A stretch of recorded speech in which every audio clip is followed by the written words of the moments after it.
Taíque Carvalho, porque saiu uma pesquisa nacional de amostra de domicílios, né, do IBGE, sobre desigualdades salariais aqui no nosso país. Taíque, o que diz essa pesquisa? Isso, ontem a gente mostrou alguns números, infelizmente hoje a gente mostra que cresceu a desigualdade social, Jéssica. Sem dúvida, Taíque, isso preocupa, né? Nos preocupa há muitos anos.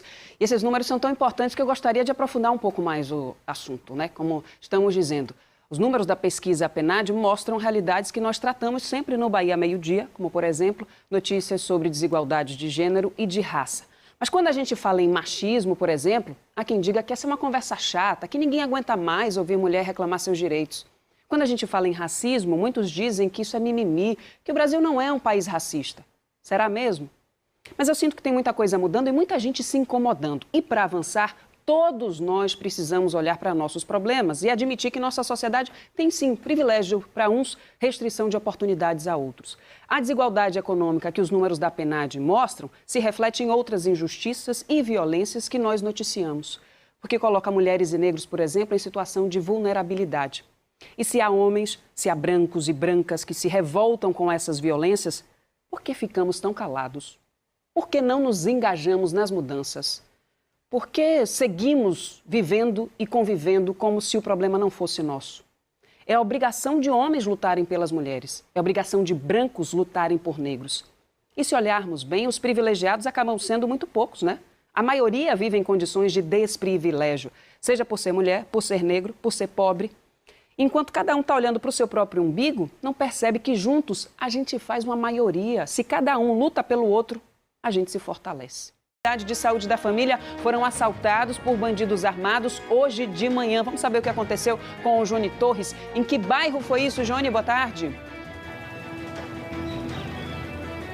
Olá, Jéssica, muito boa tarde. Vírus aqui no estado, Taíque Carvalho, boa tarde. Oi, Jéssica, boa tarde. Parabéns aí pelos 2 anos no comando do Bahia Meio-Dia. Boa tarde a todos. Vamos lá, uma empresa chamada Em Loco, que monitora, né, as pessoas dentro de casa através do celular, pessoas que ligam o GPS e também o Wi-Fi. Aí eu quero... É 41% na segunda-feira, 4 de maio, e 40% na terça-feira. Isso. Então, preocupa de fato, porque, olha, 40% a gente está chegando aí a parâmetros antes da pandemia, né? Então, isso é bastante preocupante para nós e principalmente porque a gente está vendo que alguns bairros as pessoas simplesmente estão tranquilas, né, vivendo vida normal e os números de contaminação têm crescido dia a dia. Vamos mostrar a situação aqui em Salvador, da situação dos bairros, porque pode ter lockdown, né, e certamente terá lockdown, que é o isolamento obrigatório, né, em alguns bairros, né? A Prefeitura de Salvador já anunciou que nos bairros mais críticos vai obrigar as pessoas a ficarem dentro de casa, né? Isso, a partir de sábado, depois de amanhã, isso pode acontecer, né? Eles vão conversar, então,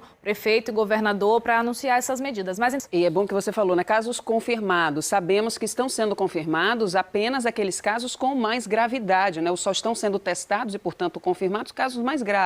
Então, é possível que esse mapa esteja até mais completo, com pessoas que estão contaminadas, mas sem sintomas ou sem muita gravidade. Então, não vão para esta confirmação, mas podem estar transmitindo. Então, precisamos todos seguir atentos, né, Taíque? E olha esse número aqui, ó, 7... Estava falando agora há pouco, obrigada, viu, Taíque? O isolamento obrigatório dos moradores aqui de Salvador, esse chamado lockdown, vai acontecer de forma parcelada. O governador Rui Costa e o prefeito de Salvador, Assemineto, vão dar uma entrevista hoje à tarde para falar como vai funcionar esse lockdown em algumas regiões da cidade que vão ser interditadas, bairros inteiros podem ser isolados. Então a gente tem bairros que estava mostrando agora, né? Brotas, comércio, por exemplo, estão na mira.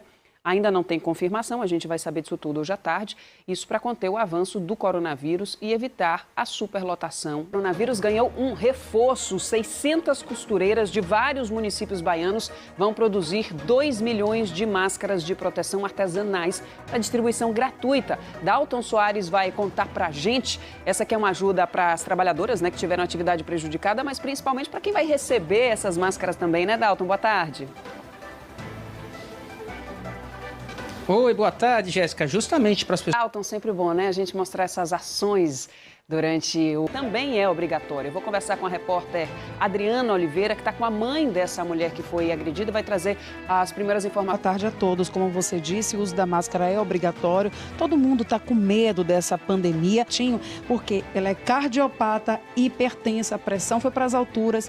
Este assunto parece dessa moça, né, que foi agredida dentro desse ônibus e vai conversar com a gente agora. Oi, Adriana.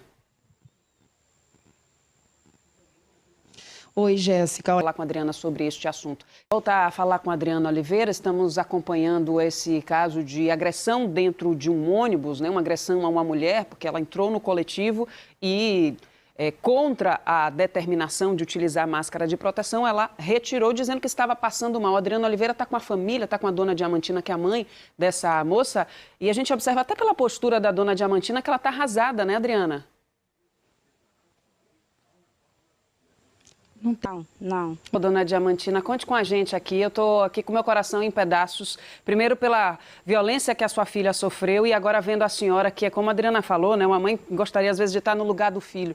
E não consigo nem imaginar a dor que a senhora está sentindo, mas consigo ver aqui pela sua expressão que a senhora está destruída diante dessa imagem. Estamos indignados. Queria fazer um apelo, inclusive, às pessoas. Eu sei que estamos todos estressados e preocupados, mas que a gente aproveite esse momento para exercitar a empatia. Essa moça estava ali, estava sofrendo, né? Estava passando mal. Ela é agredida, ela é expulsa desse ônibus a pontapés.